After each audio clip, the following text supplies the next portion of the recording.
Hello dear students, VITM institute. आज हम पढ़ेंगे केमिस्ट्री और केमिस्ट्री में टॉपिक पढ़ेंगे हम फास्जीन कंपाउंड्स यानी कि फास्जीन यौगिक। इसमें सबसे पहले देखते हैं हम कि फास्जीन यौगिक क्या होते हैं।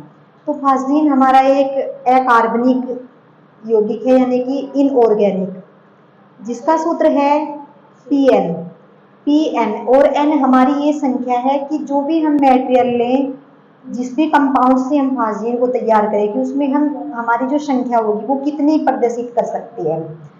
तो PN यानी कि फास्जीन और इसमें हम N इसकी संख्या को दर्शाता है जो अकार्बनिक यौगिक है, यानी कि इनऑर्गेनिक अकार्बनिक पदार्थों से मिलकर बना है, जो निष्क्रिय होते हैं यानी कि जिनकी कोई क्रिया नहीं होती, उन्हें हम फास्जीन कहते हैं।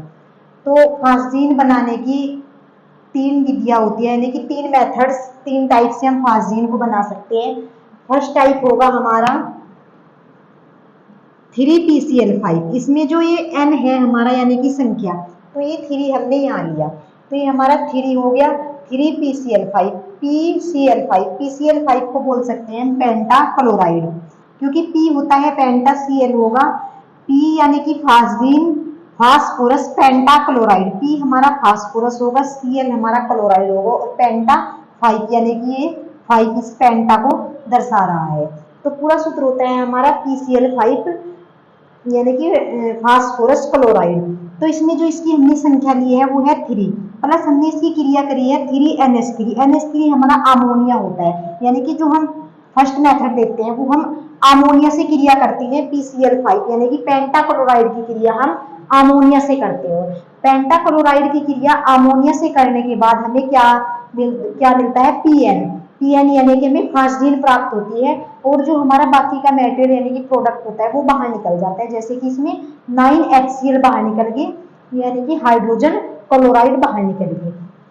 तो हाइड्रोजन क्लोराइड बाहर निकल, ये इसकी क्रिया करके हाइड्रोजन क्लोराइड बाहर निकल जाती है, यानी कि इस हाइड्रोजन क्लोराइड के कितने अणु बाहर निकले 9, यानी कि 9HCl हाइड्रोजन क्लोराइड बाहर निकल चुके हैं। हमारे पास बचा PnCl2 यानी कि हमारा फास्फोरस, ये हमारा जो फास्जीन है, ये फास्जीन कंपाउंड्स हमें मिल गया किससे क्रिया करने पर, अमोनिया से क्रिया करने पर। नेक्स्ट देखते हैं हम यानी कि नेक्स्ट प्रिपरेशन यानी कि मेथड्स विधि, जब इसे हम बनाएंगे तो ये हो जाएगा हमारा 4PCl5 यानी कि फास्फोरस पेंटाक्लोराइड के अणु में 4 लिए, 4 अणु से हमने क्रिया करने पर 4NH3 यानी कि जो हमारा अमोनिया है सेकेंड टाइप में हमने अमोनिया से क्रिया करी और अमोनिया से हमने क्रिया की तो हमने संख्या बढ़ा दी। यहाँ 3 था तो सेकेंड टाइप में यानी कि सेकेंड पार्ट में हमारा 4 आता है।